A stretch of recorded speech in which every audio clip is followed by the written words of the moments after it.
Muy buenas tardes, queridos televidentes. Esperamos que se encuentren bien el día de ahora. Bienvenidos a este especial informativo donde abordaremos un tema clave dentro del derecho internacional, el método del rompimiento de relaciones diplomáticas. Este mecanismo utilizado por los estados en situaciones de conflicto representa una forma de presión política que puede tener importantes consecuencias en las relaciones internacionales. A continuación, nuestra reportera Claudia Fernández nos explicará un poco sobre el tipo de método y su eficacia. Muy buen día, queridos televidentes, y gracias a Rachel por cederme la palabra. En este segmento analizaremos el método de rompimiento de relaciones diplomáticas y su papel dentro del derecho internacional. Para comenzar, es importante entender que el rompimiento de relaciones es una medida de presión unilateral. Esto significa que un estado decide por sí solo suspender sus vínculos diplomáticos con otros estados. En términos jurídicos, esta acción se conoce como retorsión, es decir, una respuesta legal pero inamistosa frente a conductas que se consideran abusivas. Ahora bien, este tipo de decisiones no siempre se toman de forma inmediata. En muchos casos, va precedida de advertencias o incluso ultimátums, donde se establecen condiciones y plazos concretos para evitar una ruptura definitiva. Pero, ¿qué implica realmente esa medida en la práctica? En primer lugar, es clave que el rompimiento de relaciones diplomáticas no significa el fin de las relaciones o las obligaciones internacionales. Bajo el principio muy importante de pacta sunt servanda, los estados siguen obligados a cumplir sus compromisos de buena fe, aunque ya no se mantengan las relaciones diplomáticas formales. Sin embargo, al analizar su eficacia, surgen dudas muy importantes. Por un lado, este mecanismo permite a los estados manifestar su rechazo sin recurrir al uso de la fuerza directa, lo cual es relevante en el ámbito internacional. Pero por otro lado, elimina los canales directos de comunicación entre las partes. Y es aquí donde surge un punto bastante complejo. Sin representantes diplomáticos se dificulta el diálogo, lo que se puede aumentar las tensiones y provocar los conflictos. En lugar de resolver, se pueden prolongar e incluso quedar estancados. Además, esta ruptura se puede generar la suspensión de ciertos tratados, especialmente aquellos que dependen de la cooperación directa entre los estados, como los acuerdos de amistad o colaboración política. A pesar de ese distanciamiento, el derecho internacional prevé mecanismos para evitar el aislamiento total. Por ejemplo, la Convención de Viena de 1961 nos dice y establece que el Estado receptor debe proteger las instalaciones diplomáticas, así como los bienes y archivos, incluso en situaciones de conflicto. Asimismo, existe la posibilidad de que un tercer estado intervenga para presentar los intereses del país afectado y proteger a sus ciudadanos en el extranjero. A manera de conclusión, dentro de este segmento, el rompimiento de relaciones diplomáticas es una herramienta efectiva, sí, y también surge como una presión política, y aunque no rompe completamente los vínculos jurídicos entre los estados, tampoco garantiza una solución afectiva de los conflictos o que esta sea efectiva. Hasta aquí llegaría mi segmento y volvemos con mi compañera Rachel. Muchas gracias, Claudia, por ese análisis. Ahora, para poder profundizar más sobre nuestro método, nuestra reportera Katie Meléndez nos hablará un poco sobre la clasificación doctrinal y el desglose. Muy buenos días, amigo televidente, y muchas gracias, Rachel. Bien, desde el punto de vista doctrinal, esta acción se clasifica como una medida de retorsión. Es decir, se trata de un acto que, aunque implica una clara manifestación de descontento o rechazo político, no constituye una violación de derecho internacional. En otras palabras, es una forma de presión legítima que no recurre al uso de la fuerza. Sin embargo, en el contexto internacional actual, algunos expertos plantean una evolución hacia mecanismos más complejos como las sanciones colectivas, en las cuales organizaciones internacionales coordinan respuestas conjuntas frente a situaciones que amenazan la seguridad global. Ahora bien, más allá de su fundamento jurídico, surge una pregunta muy importante, querido televidente. ¿Qué ocurre en la práctica cuando se rompe una relación diplomática? En primer efecto, es inmediato: el cierre de las embajadas, la retirada del personal diplomático y la suspensión de los servicios consulares. Esto implica que se interrumpe el contacto directo entre los gobiernos y se dificulta la asistencia a los ciudadanos en el extranjero. No obstante, un aspecto técnico fundamental es que en esta ruptura no implica la desaparición de los tratados internacionales que existen entre los estados. De acuerdo con la Comisión de Derecho Internacional, los acuerdos bilaterales continúan vigentes. Aunque su ejecución se ve afectada, el jurista Antonio de Luna García explica esta situación mediante el concepto de imposibilidad temporal del cumplimiento.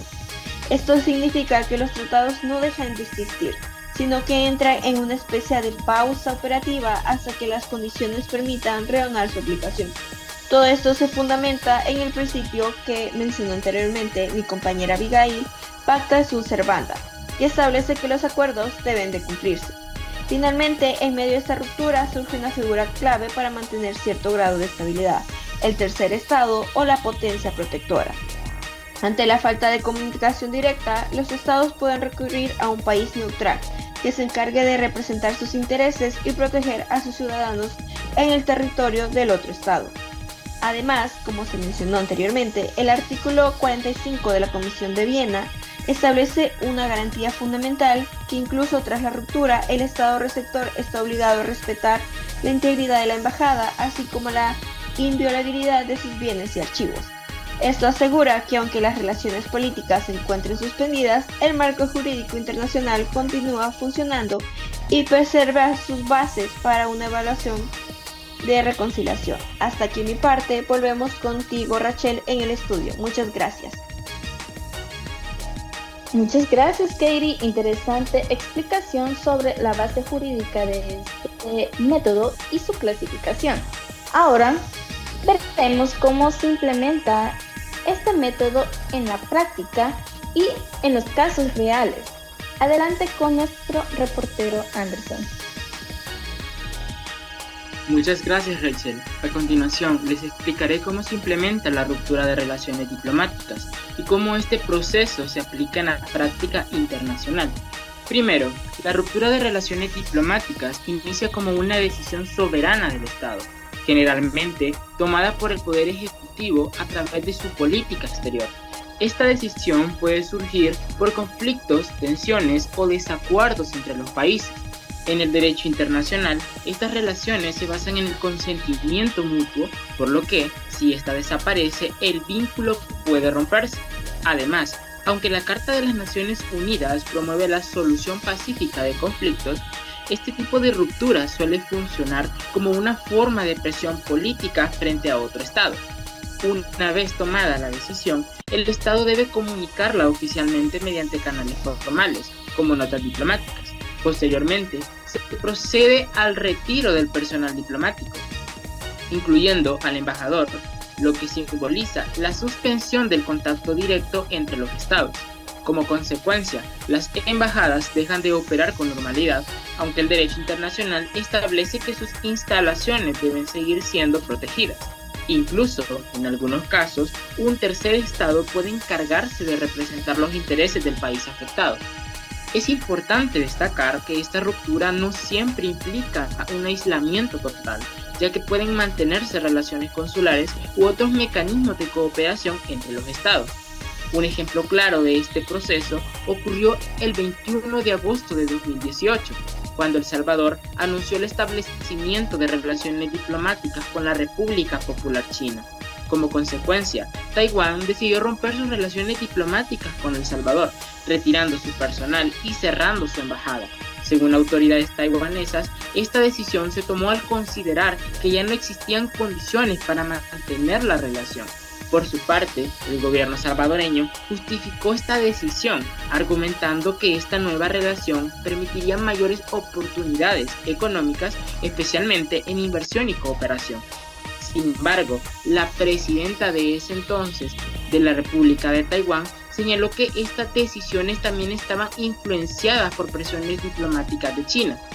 Este caso demuestra que la ruptura de relaciones diplomáticas no es solo una declaración política, sino una acción con consecuencias reales, que responde a intereses estratégicos de los estados. La ruptura de estas relaciones diplomáticas es un mecanismo formal dentro del derecho internacional, que refleja tanto tensiones políticas como decisiones estratégicas entre los estados. Regresamos contigo, Rachel. Gracias, Anderson, por ese ejemplo práctico. Ahora, regresando conmigo, a partir de todas las notas de nuestros reporteros, imaginemos un caso hipotético donde se pueda aplicar y las implicaciones de este método. Para poder comprender mejor el escenario, lo pondremos de este modo: el estado A y el estado B. El estado A detecta que el B ha intervenido en sus asuntos internos mediante ciberataques dirigidos a instituciones públicas. A pesar de múltiples intentos de diálogo, el estado B niega su responsabilidad y no coopera. Ante esta situación, el estado A decide actuar. En primer lugar, realiza gestiones diplomáticas previas, solicitando explicaciones y cooperación al estado B a través de canales oficiales. En segundo lugar, ante la falta de respuesta, emite un ultimátum diplomático, estableciendo exigencias claras como el cese de las acciones y garantías de no repetición. En tercer lugar, al no obtener una solución satisfactoria, el Estado A adopta la decisión soberana de romper relaciones diplomáticas, comunicándolo formalmente mediante notas oficiales. En cuarto lugar, se procede al retiro del personal diplomático y al cierre de las embajadas, lo que simboliza la interrupción del contacto directo entre ambos estados. Finalmente, para evitar un aislamiento total, se designa un tercer estado como potencia protectora, encargado de resguardar intereses y asistir a los nacionales. Como consecuencia de esta decisión, se suspenden las comunicaciones oficiales directas, se paralizan acuerdos bilaterales que dependen de la interacción diplomática y se genera un aumento de la tensión política entre ambos estados. Además, pueden producirse impactos económicos y repercusiones en la estabilidad internacional. No obstante, es importante destacar que, aun con la ruptura, las obligaciones internacionales continúan vigentes, lo que demuestra que los estados siguen vinculados al orden jurídico internacional. Este ejemplo nos permite entender que el rompimiento de relaciones diplomáticas es un mecanismo estructurado que sigue pasos definidos y se utiliza como una forma de presión política frente a conflictos internacionales. Como cierre de nuestro noticiero, el rompimiento de relaciones diplomáticas entendemos que es una herramienta relevante dentro del derecho internacional que nos permite a los estados ejercer presión sin recurrir al uso de la fuerza. Sin embargo, su aplicación puede dificultar el diálogo y no siempre garantiza la solución del conflicto. Con esto finalizamos nuestra nota de nuestro análisis de este método. Gracias por acompañarnos. Pasen un feliz día.